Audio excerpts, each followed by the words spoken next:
So I've been wanting to make this video for quite a long time, and it's really the story of how we started as a business, what transpired since then, and crucially for all of you creators, business owners tuning in, what are some of the kind of like sobering lessons that we've learned along the way, or in other words, how not to build a business. So I really hope that this video is going to be beneficial for you if you are looking to build a business, or maybe you are currently building one. I just wanted to share my journey and what we've been personally learning. If nobody watches this, it's at the very least something that is almost like a notes to self for from the current me to the future me, so that I'm hopefully less naive in the future and I continually make decisions that are more wise with time, if that makes sense. So to take you way back, like how this entire thing started is I actually had a totally different business startup that I tried to do called Tribe Foodie. Feel free to look it up. It's basically, or it was supposed to be, some type of like a restaurant marketing loyalty app thing, and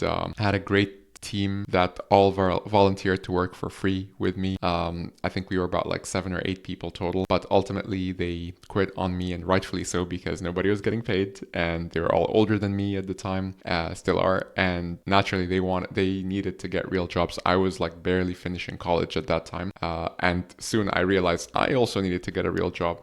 And so I ended up working for LinkedIn for a couple of years, and then I moved to HubSpot for a couple of years. HubSpot was like such an eye-opener for me because I learned so much about like inbound marketing and just like marketing principles in general. I had an opportunity to practice everything that I learned in my marketing degree by working with like marketing clients and sometimes the agencies that service those clients. And I think like after doing that for a while, I was like, I wanna do this. I wanna start an agency. So my brother, who was at Google at the time, currently my co-founder at Chopcast, we basically arranged that I was gonna leave my job. He was gonna stay at his job for a little bit, and we're basically going to do this agency business where he's working on it, not even part-time, like he was practically doing like 2 full-time shifts, and I was like fully like doing it full-time on my side as well, and that was going to be my only source of income. But I think like after quitting HubSpot, 2 weeks into this like agency idea, we very quickly realized how competitive the space is, and that this was not a good idea to do, because if anything, like he used to work with agencies at Google, I used to work with agencies at HubSpot, so if anything, we should have known better. We should have known that you can't just like,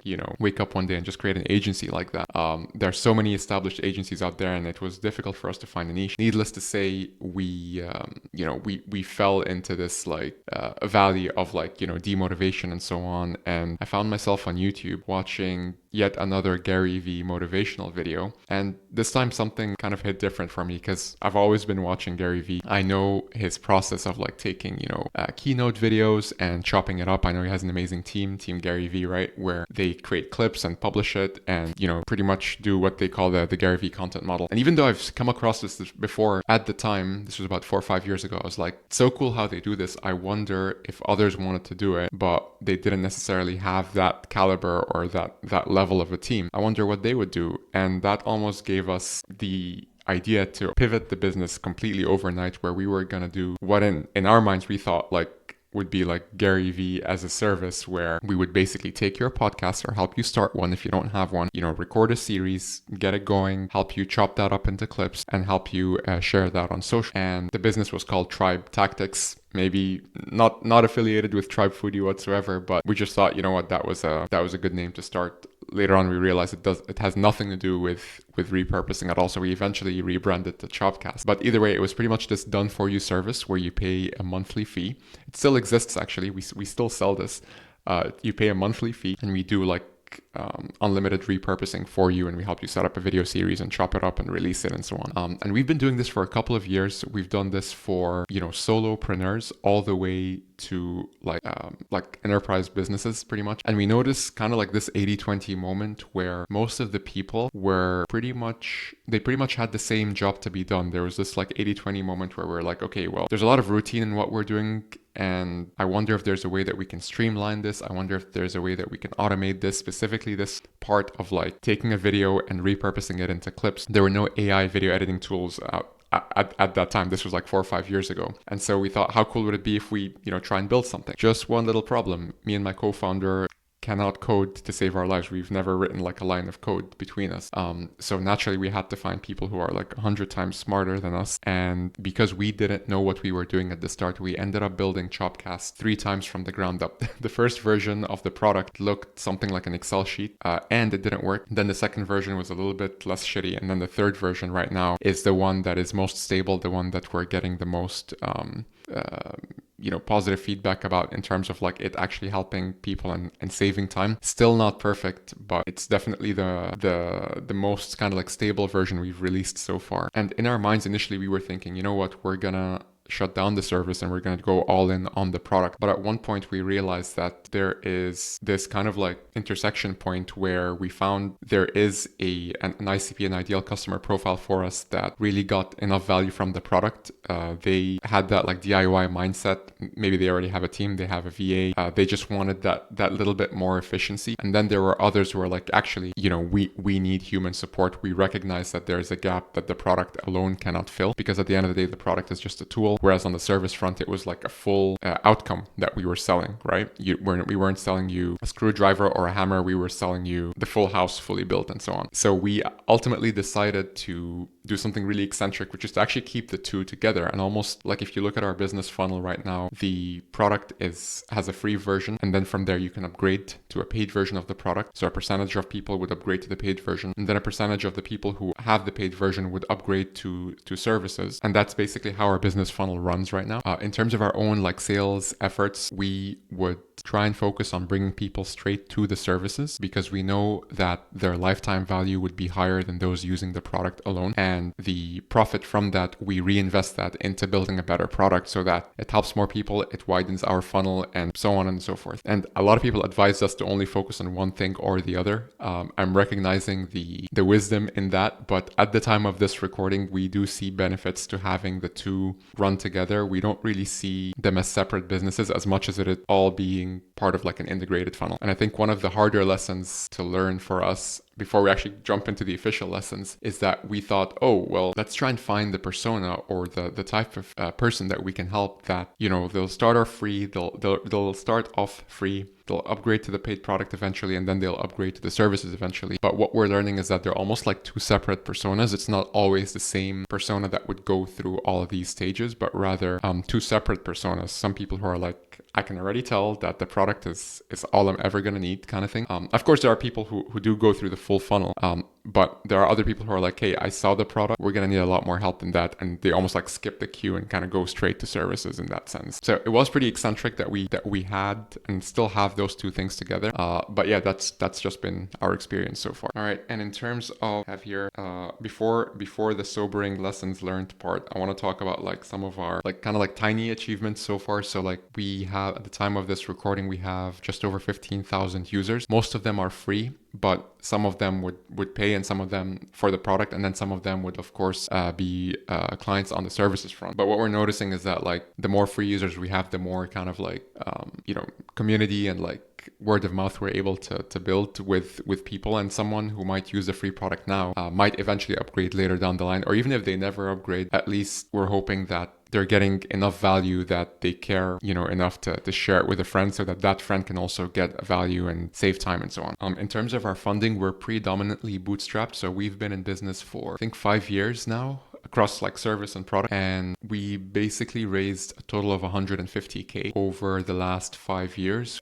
So in like big boy startup terms, this is like such a small figure. You can almost round it down to zero compared to, our peers who've raised millions and so on. So I think the reason we've been able to stay in business so far has actually been just like through the revenue that we've been generating alongside, of course, this funding. It definitely helped us for sure, specifically in the earlier days. In terms of like, sobering lessons learned, my favorite part, because this is something hopefully that you can take away. I think one of the things that we learned the hard way is the importance of avoiding shiny object syndrome. And if you remember, like in the story I was talking about, how we started off with the service, we noticed this like little part that was kind of routine-y, and we thought, you know what, maybe this could be automated, and we went straight into that shiny object. Thankfully, it it ended up being, you know, a good idea. But I mean, it was almost something that, you know, could not have panned out. So I think we got really lucky there.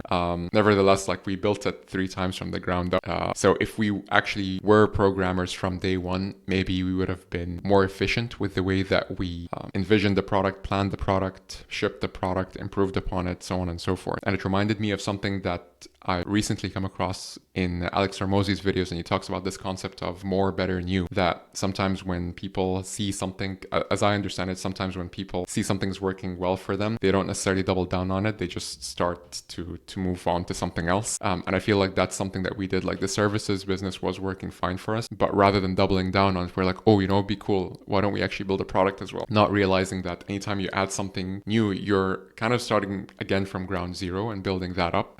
So thankfully, it was something that we managed to pull off in the end, and is benefiting people, which we're grateful for. But it took way longer than expected, costed way more than it should have, I think, and in both in time and money and like mistakes. And yeah, I think from like a sound like business perspective, we should have grown the services business way more before even jumping into product. But you know, hindsight 2020.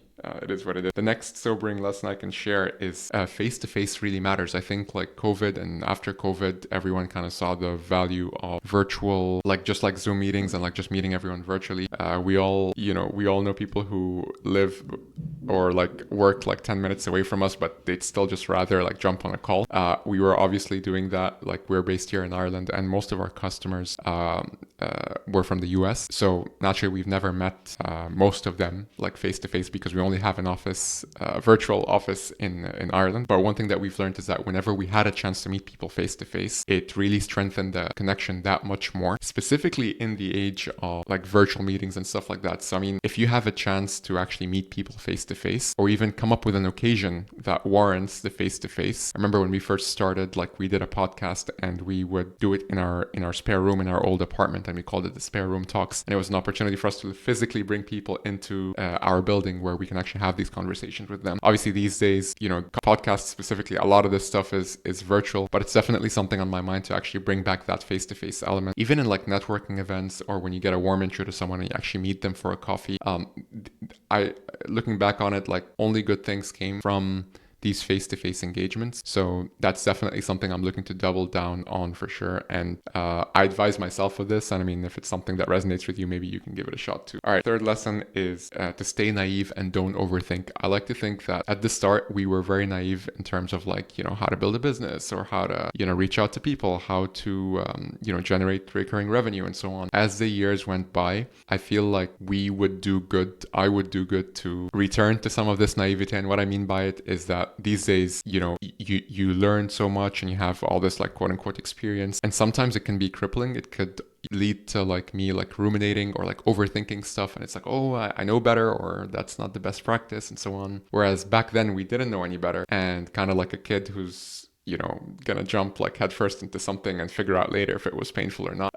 I think we would do good to do more of that, because I think it just gave us so much energy, but in the same time, it just helped us move really, really fast. And yeah, I mean, it's just something that I miss, and I really want to do my part to do that more myself and to share that with my team, to just have a bit more naivete and kind of, you know, move fast, break things, as they say, as opposed to being too conservative and like triple and quadruple thinking every single move. Yeah. Fourth thing is quantity begets quality. You know, a lot of people say, hey, it's about quality, not quantity. I have learned time and time again that it's really been about quantity for us, because kind of like a baby learning how to walk, if you keep thinking about taking that first step and making sure that it's perfect, you'll never get to walk, as opposed to just taking a large quantity of steps, knowing that you'll fall a lot, but that quantity begets the quality. When you put the reps in, you can't help but get better at walking, or get better at anything for that matter. So, you know, there were times where we would take this stance of like, you know, hey, let's do something else. Let's pivot, because we've done some quantity, like a small bit, and it's not really getting quality results, or it's not really resonating with people. We should probably call it a day. When in fact, I've been learning that quantity is always more, the level of quantity that we need to do is always more than we think. Like if we do something 10 times, it's not, we probably needed to do it 1,000 times. I don't know if that makes sense to anyone, but the idea here is like, yeah, quantity definitely begets quality. And quantity is, and that's good. That should be exciting for us. us creators and entrepreneurs, because quantity is something that's always in our control. Adding more reps is always something that's in our control. Guaranteeing the quality or guaranteeing that ideal like market feedback or response or whatever, obviously is not within our control, but the reps are. All right, last but not least, sobering lesson learned is oh yeah, all markets are good. Initially, we were trying to figure out like, hey, what's the best market to go after? What's the best market to target, or best persona, best ICP? This one versus that one. Ooh, this one, they look like they have money. These guys don't look like they have as much money. It turns out that all markets are good.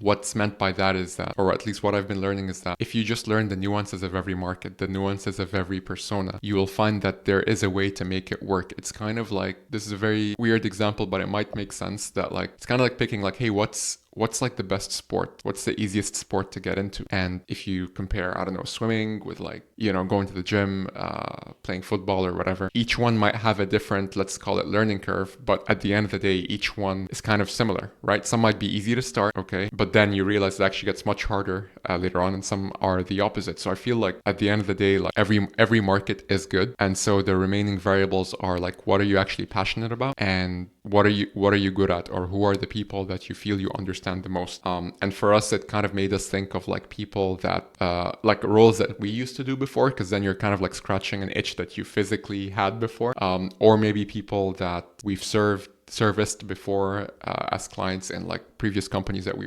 used to work in, and so on. So yeah, that's definitely another thing that I've learned. So to summarize, play to your strengths, face-to-face matters, staying naive, quantity begets quality, and all markets are good. Let me know if you got something out of this video. If you have any questions, happy to dive into a few more things if it's relevant. And yeah, thank you for being part of our community. I'll see you soon.